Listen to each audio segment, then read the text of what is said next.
నమస్తే, నేను సునీత. టీ న్యూస్కి స్వాగతం. బులెటిన్లో ముందుగా హెడ్లైన్స్ చూద్దాం. వర్కింగ్ ప్రెసిడెంట్ కేటీఆర్ అధ్యక్షతన బీఆర్ఎస్ ఎమ్మెల్యేల భేటీ, భవిష్యత్ కార్యాచరణపై ముఖ్య నేతలతో చర్చ. సీఎల్పీ నేత ఎంపిక బాధ్యత ఖర్గేకి అప్పగింత, 2 గంటల్లో ఢిల్లీ నుంచి నిర్ణయం వస్తుందన్న కాంగ్రెస్. మరి కాసేపట్లో రాజ్ భవన్ కు సీఈఓ వికాస్ రాజ్, గెలిచిన అభ్యర్థుల లిస్ట్ గవర్నర్ కు అందజేత. మిజోరం ఎన్నికల్లో సత్తా చాటిన జోరం పీపుల్స్ మూవ్మెంట్, 19 స్థానాల్లోల విజయం, మరో 8 చోట్ల ఆధిక్యం. రేపు నెల్లూరు మచిలీపట్నం మధ్య తీరం దాటనున్న తుఫాను, రాష్ట్రంలోని పలు జిల్లాల్లో అక్కడక్కడ భారీ వర్షాలు కురిసే అవకాశం. తెలంగాణ భవన్లో బీఆర్ఎస్ ముఖ్య నేతల సమావేశం జరిగింది. గెలిచిన ఎమ్మెల్యేలు, పోటీ చేసిన అభ్యర్థులు, పార్టీ సీనియర్ నాయకులతో బీఆర్ఎస్ వర్కింగ్ ప్రెసిడెంట్ కేటీఆర్ భేటీ అయ్యారు.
తెలంగాణ భవన్లో పార్టీ ఎమ్మెల్యేలు, ముఖ్య నాయకులతో బీఆర్ఎస్ వర్కింగ్ ప్రెసిడెంట్ కేటీఆర్ సమావేశమయ్యారు. మాజీ మంత్రులు, ముఖ్య నేతలతో పాటు ఎమ్మెల్సీ కవిత ఈ భేటీకి హాజరయ్యారు. భవిష్యత్ కార్యాచరణపై సమావేశంలో చర్చించారు.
తెలంగాణ భవన్లో పార్టీ ఎమ్మెల్యేలు, ముఖ్య నాయకులతో బీఆర్ఎస్ వర్కింగ్ ప్రెసిడెంట్ కేటీఆర్ సమావేశమయ్యారు. మాజీ మంత్రులు, ముఖ్య నేతలతో పాటు ఎమ్మెల్సీ కవిత ఈ భేటీకి హాజరయ్యారు. భవిష్యత్ కార్యాచరణపై సమావేశంలో చర్చించారు.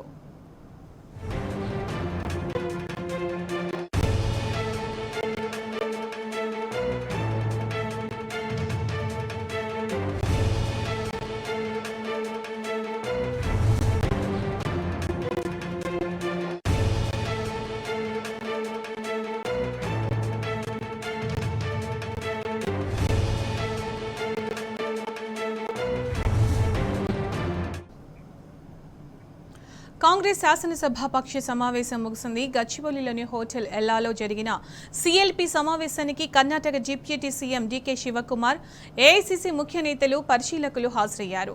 గంట పాటు జరిగిన సమావేశంలో ఎమ్మెల్యేల అభిప్రాయాలు తీసుకున్నారు. సీఎల్పీ నేత ఎంపిక బాధ్యతను అధిష్టానానికి అప్పగిస్తూ ఏకవాక్య తీర్మానం చేశారు.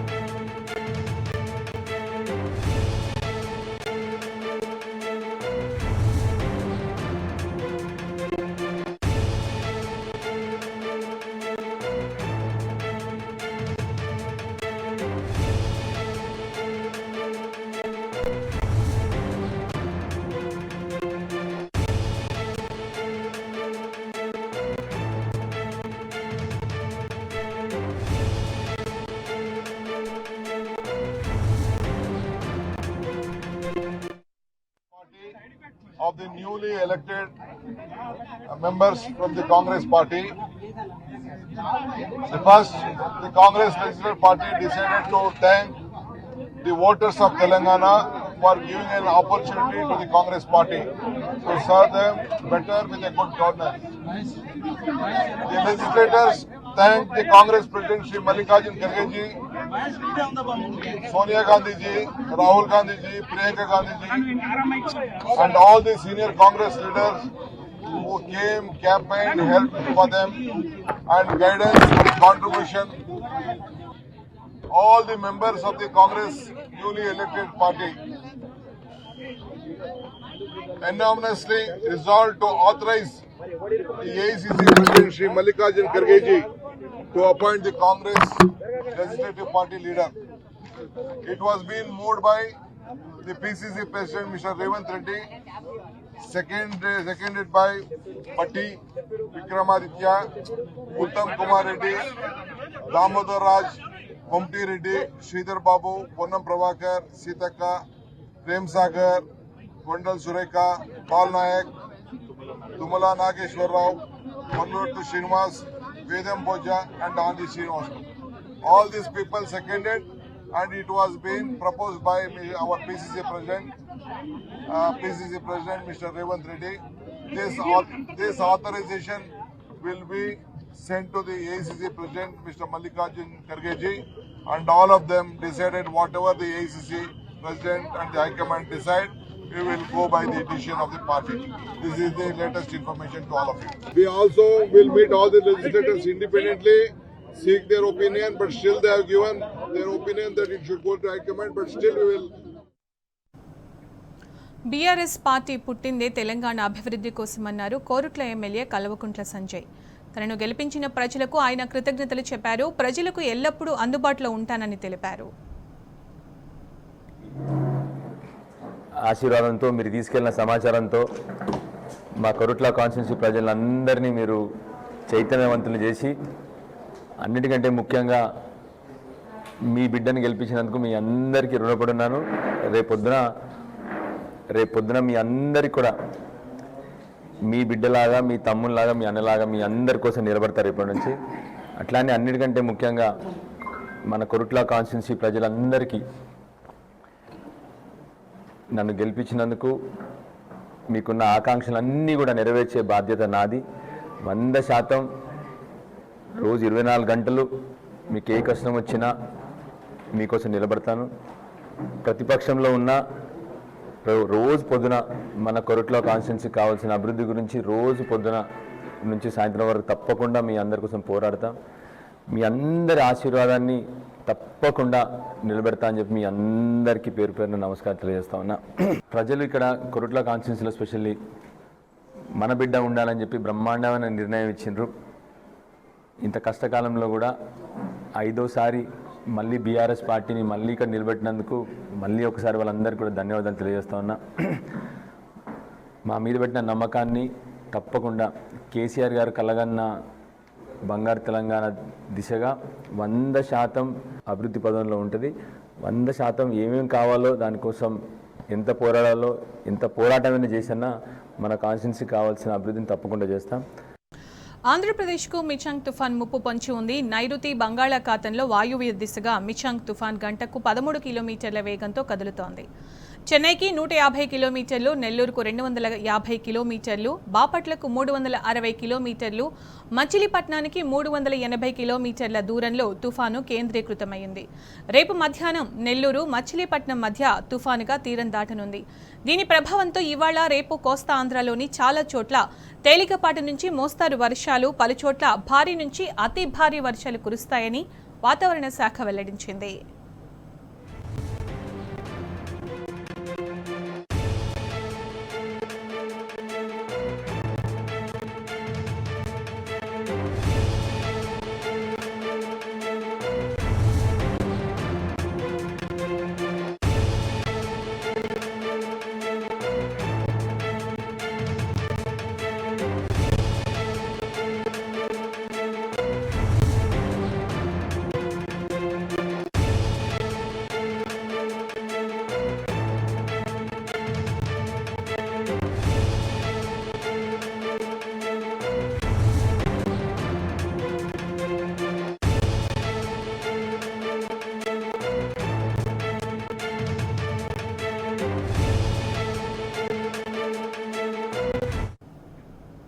తుఫాన్ నేపథ్యంలో నెల్లూరు జిల్లా ప్రభుత్వ యంత్రాంగం అప్రమత్తమైంది. రేపు సాయంత్రం వరకు భారీ నుంచి అతి భారీ వర్షాలతో పాటు గంటకు 100 కిలోమీటర్ల వేగంతో గాలులు వీస్తాయని జిల్లా కలెక్టర్ తెలిపారు.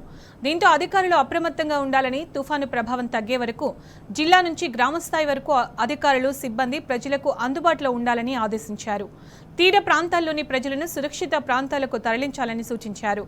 మత్స్యకారులు చేపల వేటకు వెళ్లొద్దని హెచ్చరించారు.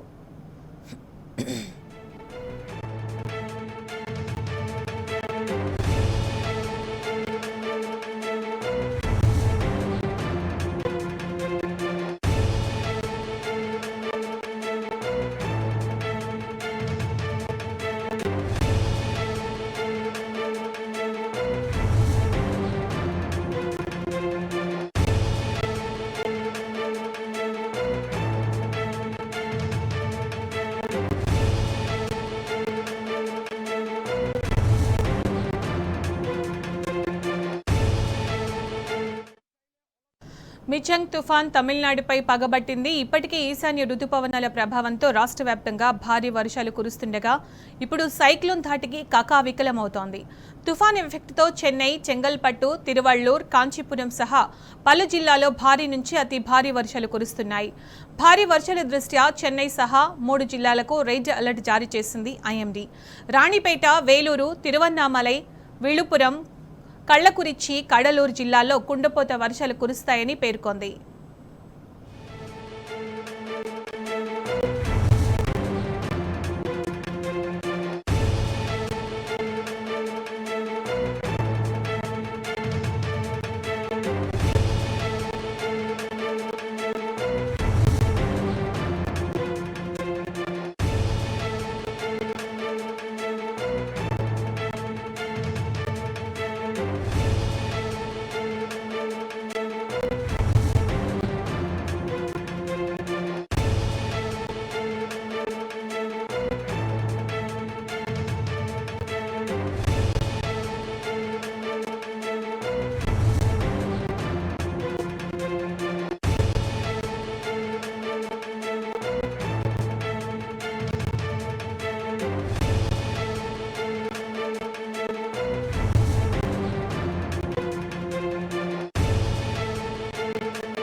ఆంధ్రప్రదేశ్కు మిచాంగ్ తుఫాన్ ముప్పు పొంచి ఉంది. నైరుతి బంగాళాఖాతంలో వాయువ్య దిశగా మిచాంగ్ తుఫాన్ గంటకు 13 కిలోమీటర్ల వేగంతో కదులుతోంది.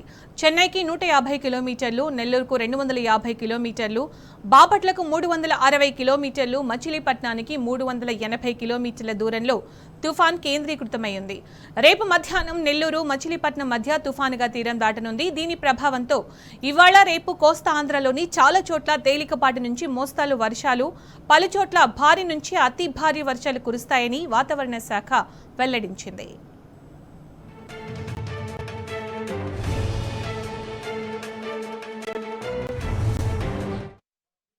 ఇక ఇదే అంశానికి సంబంధించి మరింత సమాచారం మా ప్రతినిధి వంశీ అందిస్తారు. వంశీ, వెదర్కి సంబంధించి అప్డేట్స్ ఏంటి వంశీ? దక్షిణ ఆంధ్రప్రదేశ్ మరియు ఉత్తర తమిళనాడు తీరాలకు దగ్గరగా పశ్చిమ మధ్య దాని ఆనుకుని ఉన్న నైరుతి బంగాళాఖాతం వద్ద కేంద్రీకృతమైనటువంటి తీవ్ర తుఫాను గంటకు 6 కిలోమీటర్ల వేగంతో వాయువు దిశగా కదులుతుంది. క్రమంగా ఇది బలపడి తీవ్ర తుఫానుగా మారే అవకాశం ఉన్నట్టు కూడా ఇప్పటికే వాతావరణ కేంద్రం చెప్పినటువంటి పరిస్థితి కూడా మనం చూస్తా ఉన్నాము. ప్రజెంట్ ఇది చెన్నైకి తూర్పు ఈశాన్యంగా 90 కిలోమీటర్ల దూరంగా, దాంతో పాటుగా నెల్లూరుకి ఆగ్నేయంగా 170 కిలోమీటర్ల దూరంగా, అంటే తమిళనాడు పుదుచ్చేరికి 200 కిలోమీటర్లు ఈశాన్య, బాపట్లకు 3 కిలోమీటర్ల దక్షిణ ఆగ్నేయంగా మరియు మచిలీపట్నానికి దక్షిణంగా 320 కిలోమీటర్ల ఆగ్నేయంగా అదే ప్రాంతం వద్ద కేంద్రీకృతమైనట్టు వాతావరణ కేంద్రం చెప్పినటువంటి పరిస్థితి కూడా మనం చూస్తా ఉన్నాము. ఇది తీవ్ర తుఫానుగా మారిన తర్వాత ఇది మరింత బలపడి అత్యంత తీవ్ర తుఫానుగా కూడా మారే అవకాశం ఉన్నట్టు కూడా వాతావరణ కేంద్రం చెప్తున్నటువంటి పరిస్థితి కూడా మనం చూస్తా ఉన్నాము. దీని ప్రభావంతో అటు ప్రధానంగా ఆంధ్రప్రదేశ్ లోని తీరం వెంబడి ఉన్నటువంటి జిల్లాల పైన ప్రధానంగా నెల్లూరు, మచిలీపట్నం ఈ ప్రాంతాలపైన కొంత తీవ్రమైనటువంటి ప్రభావం ఉన్నట్టు కూడా అటు వాతావరణ శాఖ అధికారులు చెప్పినటువంటి పరిస్థితి కూడా మదుస్తా ఉన్నాము. ప్రధానంగా ఆంధ్రప్రదేశ్ లోని కోస్తాంధ్ర తీరం వెంబడి ఉన్నటువంటి అన్ని జిల్లాల పైన ఇప్పటికే రెడ్ అలర్ట్ ని జారీ చేయడం జరిగింది. దాంతో పాటుగా అటు మత్స్యకారులు వేటకు వెళ్లవద్దని కూడా ఇప్పటికే వాతావరణ శాఖ హెచ్చరికలు జారీ చేసినటువంటి పరిస్థితి కూడా మనం చూస్తా ఉన్నాము. తీరం వెంబడి ఉన్నటువంటి ఆంధ్రప్రదేశ్ లోని కోస్తాంధ్ర తీరం వెంబడి ఉన్నటువంటి అన్ని గ్రామాలు ఏవైతే ఉంటాయో వాటన్నిటి కూడా ఇప్పటికే అక్కడి రాష్ట్ర ప్రభుత్వం ఖాళీ చేయించినటువంటి పరిస్థితి కూడా మనం చూస్తా ఉన్నాము. రానున్నటువంటి 48 గంటల పాటు కూడా ఆంధ్రప్రదేశ్ రెడ్ అలర్ట్ లో ఉన్నటువంటి పరిస్థితి కూడా మనకు కనపడుతుంది. అటు తెలంగాణ అంశానికి వచ్చేటప్పటికి చూస్తే మాత్రం రాగల 3 రోజుల వరకు కూడా ఇప్పటికే వాతావరణ శాఖ ఏదైతే వాతావరణ బులెటిన్ చూస్తే మాత్రం ఈ రోజు ఎల్లుండి తెలంగాణ రాష్ట్రంలో తేలికపాటి నుండి మోస్తరు వర్షాలతో పాటుగా కొన్ని చోట్ల భారీ వర్షం కురిసే అవకాశం ఉన్నట్టు కూడా చెప్తా ఉన్నారు. ప్రధానంగా ఖమ్మం, సూర్యాపేట, నల్గొండ, నాగర్ కర్నూలు జిల్లాలో అక్కడక్కడ ఉరుములు మెరుపులతో కూడినటువంటి భారీ వర్షాలు పడే అవకాశం ఉంది. దాంతో పాటుగా గంటకు 40 నుండి 50 కిలోమీటర్ల వేగంతో కూడా పలు జిల్లాల్లో అక్కడక్కడ ఉరుములు మెరుపులతో కూడినటువంటి వర్షాలు పడే అవకాశం ఉన్నట్టు కూడా వాతావరణ కేంద్రం ఈ రోజు వాతావరణ కేంద్రం చెప్పినటువంటి పరిస్థితి కూడా మనం చూస్తా ఉన్నాము. దాంతో పాటుగా రేపు రాష్ట్రంలోని ములుగు, భద్రాద్రి కొత్తగూడెం మరియు ఖమ్మం జిల్లాలో అక్కడక్కడ ఉరుములు మరియు మెరుపులతో కూడినటువంటి భారీ నుండి అతి భారీ వర్షాలతో పాటుగా అత్యంత భారీ వర్షాలు కురిసే అవకాశం ఉంది. దాంతో పాటుగా సూర్యాపేట, మహబూబాబాద్, వరంగల్ మరియు హనుమకొండ జిల్లాలో కూడా అక్కడక్కడ భారీ నుండి అతి భారీ వర్షాలతో పాటుగా జయశంకర్, భూపాలపల్లి, కరీంనగర్, పెద్దపల్లి, జనగాం, సిద్దిపేట, యాదాద్రి, భువనగిరి, నల్గొండ జిల్లాలో కూడా అక్కడక్కడ భారీ వర్షాలతో పాటుగా ఈదురుగాలులతో గంటకు 40 నుండి 50 కిలోమీటర్ల వేగంతో కూడా వీచే అవకాశం ఉన్నట్టు కూడా కొన్ని జిల్లాల్లో ఉరుములు మెరుపులతో కూడిన తేలికపాటి నుంచి మోస్తరు వర్షాలు కురిసే అవకాశం ఉన్నట్టు కూడా వాతావరణ కేంద్రం చెప్పినటువంటి పరిస్థితి కూడా మనం చూస్తా ఉన్నాము. దాంతో పాటుగా ఎల్లుండి పెద్దపల్లి, జయశంకర్, భూపాలపల్లి, ములుగు మరియు భద్రాద్రి కొత్తగూడెం జిల్లాలతో కూడా అక్కడక్కడ భారీ వర్షాలతో పాటుగా ఈదురుగాలతో ఉన్నటువంటి గంటకు 30 నుండి 40 కిలోమీటర్ల వేగంతో కూడా వీచే అవకాశం ఉన్నట్టు కూడా వాతావరణ కేంద్రం చెప్పినటువంటి పరిస్థితి కూడా మనం చూస్తా ఉన్నాము. ప్రధానంగా అటు ఏదైతే వాతావరణ శాఖ అధికారులు చెప్పినటువంటి వివరాల ప్రకారం చూస్తే మాత్రం ఇది రేపు మధ్యాహ్నం 2 గంటలకు తీరం దాటే అవకాశం ఉంది. తీవ్ర తుఫాను నుంచి అతి తీవ్ర తుఫానుగా బలపడిన తర్వాత అటు దక్షిణ ఆంధ్రప్రదేశ్ లోని నెల్లూరు, మచిలీపట్నం, బాపట్ల మధ్యలో అటు ఏదైతే రేపు కానీ ఎల్లుండి కానీ తీరం దాటే అవకాశం ఉన్నట్టు, ప్రధానంగా మాక్సిమం రేపే తీరం దాటే అవకాశం ఉన్నట్టు కూడా వాతావరణ కేంద్రం అధికారులు అంచనా వేస్తా ఉన్నారు. ఒకవేళ ఏదైతే గంటకు 8 కిలోమీటర్ల వేగంతో తుఫాను కదులుతున్నటువంటి నేపథ్యంలో ఏమైనా వేగం తీవ్రత తగ్గితే కనుక ఎల్లుండి మారే అవకాశం ఉన్నట్టు ప్రజెంట్ చెప్తున్నటువంటి పరిస్థితి కూడా మనకు కనపడతా ఉంది. మొత్తం మీద రాష్ట్రంలో కూడా రేపు ఎల్లుండి కూడా రాష్ట్రంలో మంచి వర్షాలు కురవనున్నాయి. భారీ నుంచి అతి భారీ వర్షాలతో పాటుగా అత్యంత భారీ వర్షాలు కురిసే అవకాశం ఉన్నట్టు కూడా వాతావరణ కేంద్రం అధికారులు చెప్తున్నటువంటి పరిస్థితి కూడా మనం చూడొచ్చు. Right Vamshi, thank you.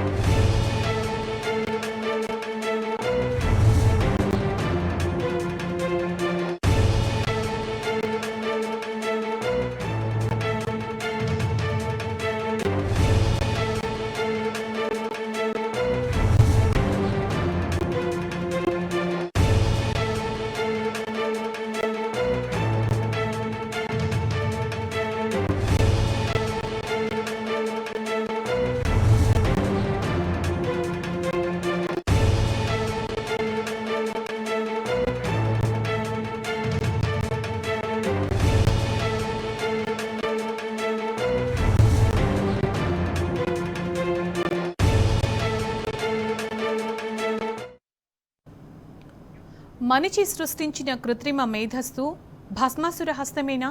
స్వతహాగా ఆలోచించే ఏఐ టెక్నాలజీతో మనిషి ఉపాధి భద్రమేనా? ప్రపంచవ్యాప్తంగా పలు రంగాల్లో విస్తరిస్తున్న ఏఐ టెక్నాలజీ దేనికి సంకేతం? ఎవరి ఉద్యోగాలు భద్రం కావా? మనిషి ఉపాధికి భరోసా లేదా? మనిషి ఉపాధిని మింగేస్తున్న ఆర్టిఫిషియల్ ఇంటెలిజెన్స్ మున్ముందు ఏం చేయనుంది? Let's watch the story.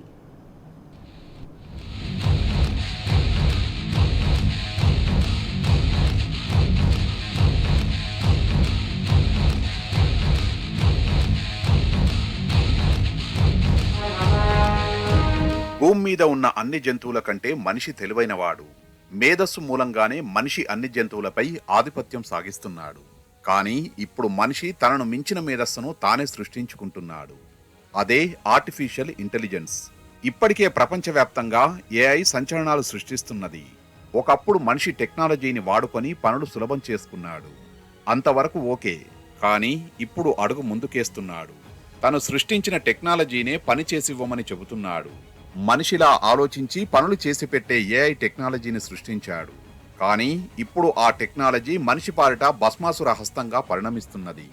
మేధస్సుతో భూమి మీద మనిషి సాగించిన ఆధిపత్యానికి మనిషి సృష్టించిన కృత్రిమ మేధస్సు సవాల్ విసురుతున్నది.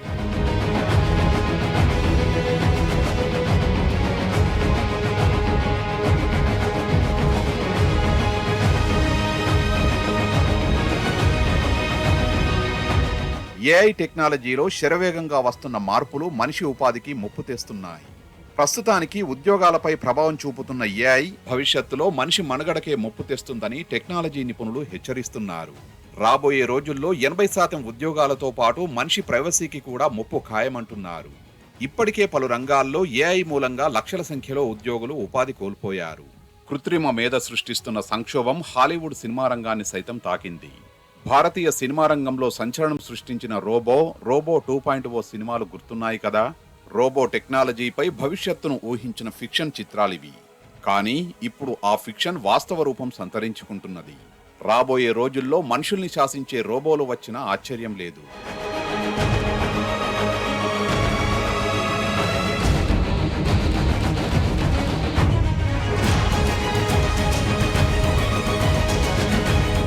ఓపెన్ ఏఐ సంస్థ తీసుకొచ్చిన చాట్ జీపీటీ వచ్చాక ఏఐ రంగంలో విపరీతమైన మార్పులు వచ్చాయి.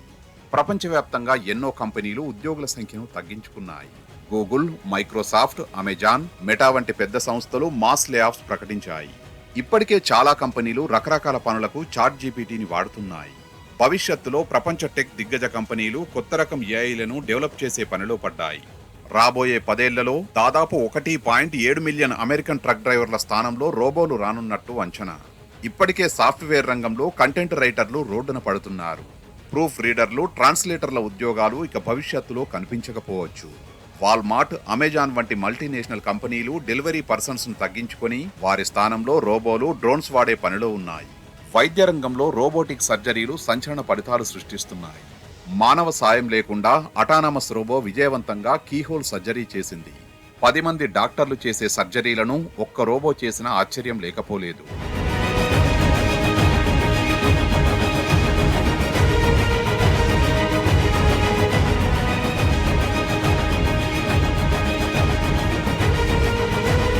ఇటీవల ఏఐ టెక్నాలజీ సాయంతో ఓ టీవీ ఛానల్ కృత్రిమ మహిళా యాంకర్తో వార్తలు చదివే విధానానికి శ్రీకారం చుట్టింది. ఈ ఏఐ యాంకర్కు లీసా అని పేరు కూడా పెట్టారు. చీరకట్టులో అచ్చమైన భారతీయ మహిళా రూపంలో యాంకర్ లీసా వార్తలు చదవడం అందరినీ ఆకట్టుకుంది. దేశవ్యాప్తంగా పలు ఛానళ్లు కూడా ప్రయోగాత్మకంగా ఇలాంటి ఏఐ యాంకర్ విధానాన్ని టెస్టు చేస్తున్నాయి. ఏఐ రాకతో ప్రపంచవ్యాప్తంగా పలు రంగాల్లో మనుషుల ఉపాధికి గండిపడుతున్నది. ఆర్టిఫిషియల్ ఇంటెలిజెన్స్ మూలంగా మనిషి అవసరం తగ్గిపోతున్నది. పలు కార్పొరేట్ సంస్థలు సైతం మ్యాన్ పవర్ తో పాటు ఖర్చు తగ్గించుకోవడం కోసం ఏఐ టెక్నాలజీని ఎంకరేజ్ చేస్తున్నాయి. కానీ ఆర్థిక శాస్త్రవేత్తలు మాత్రం ఇది సంక్షోభానికి దారితీస్తుందని మొత్తుకుంటున్నారు.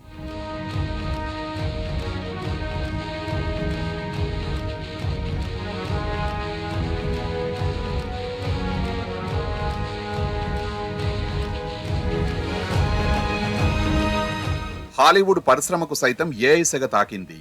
కృత్రిమ మేధ మూలంగా హాలీవుడ్లో ఆర్టిస్టులు, సాంకేతిక నిపుణుల ఉద్యోగాలకు ఎసరొచ్చింది. ఇటీవల ఓ హాలీవుడ్ మూవీ డైరెక్టర్ ఏఐ టెక్నాలజీతో జూనియర్ ఆర్టిస్టుల్ని సృష్టించి మరీ షూటింగ్ చేశారు. అందుకే హాలీవుడ్ ఆర్టిస్టులు, రచయితలతో పాటు ఇతర క్రాఫ్టుల సాంకేతిక నిపుణులు ఆందోళనకు దిగారు. తమ ఉద్యోగాలకు, వేతనాలకు భద్రత కల్పించాలని డిమాండ్ చేస్తున్నారు. మరమనిషికి కృత్రిమ మీద తోడైతే దాన్ని కేవలం ఒక యంత్రంగా చూడలేము. స్వతహాగా ఆలోచించగలిగే శక్తి తోడైతే ప్రపంచానికి పెను ప్రమాదమని పలువురు హెచ్చరిస్తున్నారు. ఆర్టిఫిషియల్ ఇంటెలిజెన్స్ సృష్టికర్త జాఫ్రీ హింటన్ సైతం చాట్ బోట్లు అధికారం కోసం ప్రయత్నిస్తే మానవారికి ముప్పు తప్పదని హెచ్చరించారు. చాట్ జీపీటీ సృష్టికర్త ఓపెన్ ఏఐ కూడా కృత్రిమ మీద మనిషి మనుగడకే ప్రమాదమని చెబుతోంది. ప్రపంచవ్యాప్తంగా ఎంతో మంది మేధావులు, టెక్ సైంటిస్టులు ఏఐ విస్తరణపై ఆందోళన వ్యక్తం చేస్తున్నారు.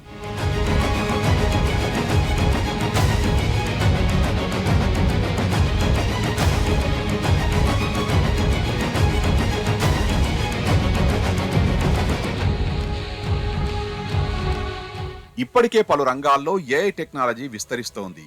ఏఐ టెక్నాలజీ ఒక రెవల్యూషన్ సృష్టిస్తోంది. శరవేగంగా విస్తరిస్తోన్న ఈ టెక్నాలజీతో వివిధ రంగాల్లో ఉద్యోగాల కోత పెరుగుతోంది. ఏఐ టెక్నాలజీ మూలంగా గత 23 ఏళ్లలో ప్రపంచవ్యాప్తంగా 17 లక్షల మంది ఉద్యోగాలు కోల్పోయినట్టు గణాంకాలు చెబుతున్నాయి. రానున్న 3 ఏళ్ల కాలంలో 7.5 కోట్ల మందికి పైగా ఉద్యోగాలు కోల్పోతారని అంచనా.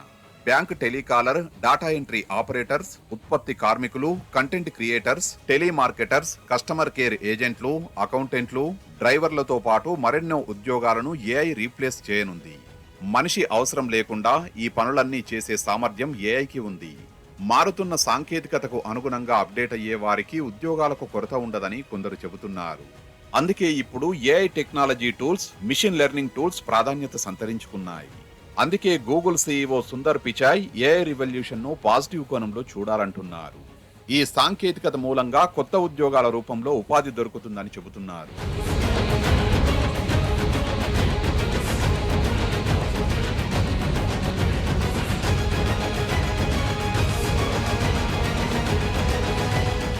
మానవ మేధస్సుకు ప్రధాన కేంద్రమైన మెదడు మాదిరిగా ఏఐలో న్యూరల్ నెట్వర్క్ అభివృద్ధి చెందితే మనుషుల్లాగే చాట్బోట్లు ఆలోచిస్తాయి. డీప్ లెర్నింగ్ సాయంతో అవి వేగంగా నిర్ణయాలు తీసుకుంటాయి. చాట్ జీపీటీ ఇందుకు ఉదాహరణ. సైనిక కార్యకలాపాల్లో మానవ నష్టాన్ని తగ్గించేందుకు ఏఐ చాట్బోట్లను అభివృద్ధి చేసే దిశగా రీసెర్చ్ జరుగుతోంది. యుద్ధాల్లో ఏఐతో పనిచేసే మిషన్లను వాడే దిశగా పలు దేశాలు ప్రయత్నిస్తున్నాయి. ఇప్పటికే ఒక రోబోను ఇజ్రాయెల్ మిలిటరీలో వాడుతున్నారు. రష్యా అధ్యక్షుడు వ్లాదిమిర్ పుతిన్ సొంతంగా లక్ష్యాలను నిర్దేశించుకునే స్థాయిని రోబోలకు కల్పించాలని నిర్ణయించారు. సైనిక రంగంలో చాట్బోట్ల ఆగమనంపై పలువురు ఆందోళన వ్యక్తం చేస్తున్నారు. స్వతహాగా ఆలోచించే రోబోలు కొత్త విషయాలను వేగంగా గుర్తించి నేర్చుకోగలవు. నేర్చుకున్న అంశాలను ఇతర చాట్బోట్లకు నేర్పించగలవు. అందుకే భవిష్యత్తులో ఇటువంటి రోబోలతో మనిషి మనుగడకు ప్రమాదం ఏర్పడుతుందని సైంటిస్టులు చెబుతున్నారు.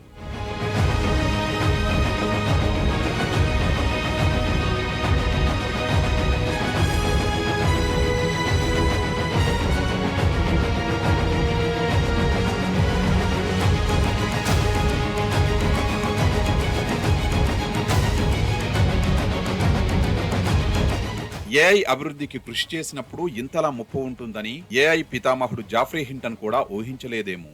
కానీ ప్రస్తుత పరిస్థితుల్లో ఇప్పుడు ఏఐ అభివృద్ధిని నిలిపివేయడం దాదాపు అసాధ్యమేనన్న అంచనాలున్నాయి. అందుకే కొత్త పుంతలు తొక్కుతున్న ఏఐ టెక్నాలజీకి అనుగుణంగా మనిషి అప్డేట్ కావడం ఒకటే పరిష్కారం.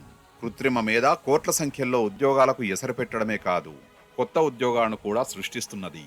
ప్రభావిత రంగాల్లోని ఉద్యోగులు ముందస్తు జాగ్రత్తగా ఏఐ ఆధారిత సాంకేతికతను అందిపుచ్చుకోవాలని నిపుణులు చెబుతున్నారు.